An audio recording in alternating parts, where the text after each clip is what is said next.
ಉಪಚುನಾವಣೆಗೂ medical college ಶಂಕುಸ್ಥಾಪನೆಗೆ ಯಾವುದೇ ಸಂಬಂಧ ಇಲ್ಲ ಎಂದು ಸಿಎಂ ಸಿದ್ದರಾಮಯ್ಯನವರು ಹೇಳಿದ್ದಾರೆ. ಬಾಗಲಕೋಟೆ ನಗರದ ಸೆಕ್ಟರ್ ನಂಬರ್ 1ರಲ್ಲಿ ಶಂಕುಸ್ಥಾಪನೆ ಕಾರ್ಯಕ್ರಮ ಉದ್ಘಾಟಿಸಿ ಮಾತನಾಡಿದರು. ಇದು ದಿವಂಗತ ಶಾಸಕ ಎಚ್.ವೈ. ಮೇಟಿಯವರ ಕನಸಿನ ಕೂಸು. ಅವರ ಕನಸು ನನಸಾಗಿದೆ. ಕಳೆದ 2014-15ರಲ್ಲಿ ಘೋಷಣೆ ಮಾಡಿದ್ವಿ. ಈಗ ಶಂಕುಸ್ಥಾಪನೆ ನೆರವೇರಿಸಿದ್ದೇವೆ ಎಂದರು. ಉಪಚುನಾವಣೆಗೂ ಇದಕ್ಕೂ ಸಂಬಂಧ ಇಲ್ಲ.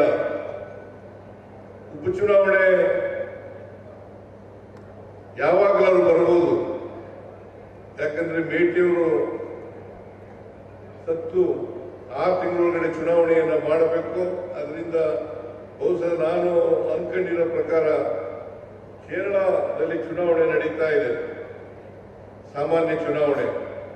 ಆ ಚುನಾವಣೆಯ ಸಂದರ್ಭದಲ್ಲಿ ಈ ಬಾಗಲಕೋಟೆ ಉಪಚುನಾವಣೆಯನ್ನು ಕೂಡ ನಡೆಯಬಹುದು ಅಂತಕ್ಕಂಥ ವಿಷಯವನ್ನ ಗಮನದಲ್ಲಿ ಇಟ್ಕೊಂಡಿದ್ದೇನೆ ಅಂತಕ್ಕಂಥ ಮಾತುಗಳನ್ನ ಹೇಳಲಿಕ್ಕೆ ಬಯಸ್ತಾ ಇದ್ದೇನೆ.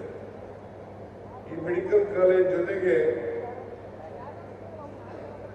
ಅನೇಕ ಅಭಿವೃದ್ಧಿ ಕಾರ್ಯಕ್ರಮಗಳನ್ನು ಕೂಡ ಶಂಕುಸ್ಥಾಪನೆ ಮತ್ತು ಉದ್ಘಾಟನೆಯನ್ನು ಮಾಡತಕ್ಕಂಥದನ್ನ ಮಾಡಿದ್ದೇವೆ.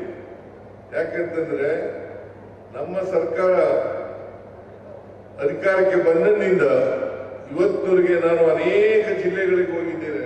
ಬಹುಶಃ ಆ ಜಿಲ್ಲೆಗಳಲ್ಲಿ ಅಭಿವೃದ್ಧಿ ಕಾರ್ಯಕ್ರಮಗಳಿಗೆ ಶಂಕುಸ್ಥಾಪನೆ ಉದ್ಘಾಟನೆಯನ್ನು ಮಾಡತಕ್ಕಂಥ ಕೆಲಸವನ್ನು ಮಾಡಿದ್ದೇನೆ. ಭಾರತೀಯ ಜನತಾ ಪಕ್ಷದವರು ಸುಳ್ಳು ಆರೋಪಗಳನ್ನು ನಮ್ಮ ಮೇಲೆ ಮಾಡ್ತಾ ಇದ್ದಾರೆ. ಗ್ಯಾರಂಟಿ ಯೋಜನೆಗಳನ್ನ ಸಿದ್ದರಾಮಯ್ಯನವರ ಸರ್ಕಾರ ಅವನ್ನ ಘೋಷಣೆ ಮಾಡಿ ಜಾರಿ ಮಾಡೋದ್ರಿಂದ ಸರ್ಕಾರದಲ್ಲಿ ಅಭಿವೃದ್ಧಿ ಕಾರ್ಯಕ್ರಮಗಳಿಗೆ ದುಡ್ಡಿಲ್ಲ ಅಂತಕ್ಕಂಥ ಸುಳ್ಳನ್ನ ಅಪಪ್ರಚಾರ ಮಾಡತಕ್ಕಂಥದನ್ನ ಜನರನ್ನ ದಾರಿ ತಪ್ಪಿಸ್ತಕ್ಕಂಥ ಕೆಲಸವನ್ನ ಮಾಡ್ತಾ ಇದ್ದಾರೆ.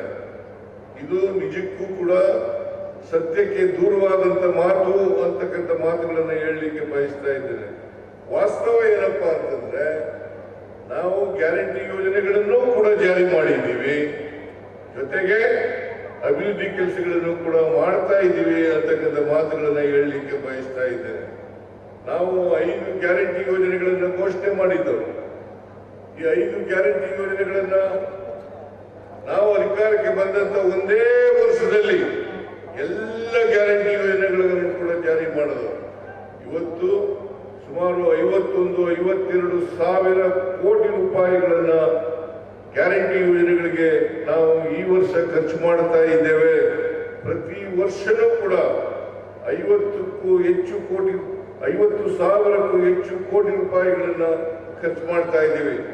ಇಲ್ಲಿವರೆಗೆ 1,22,000 ಕೋಟಿ ರೂಪಾಯಿಗಳನ್ನ ಗ್ಯಾರಂಟಿ ಯೋಜನೆಗಳಿಗೆ ಖರ್ಚು ಮಾಡಿದ್ದೇವೆ.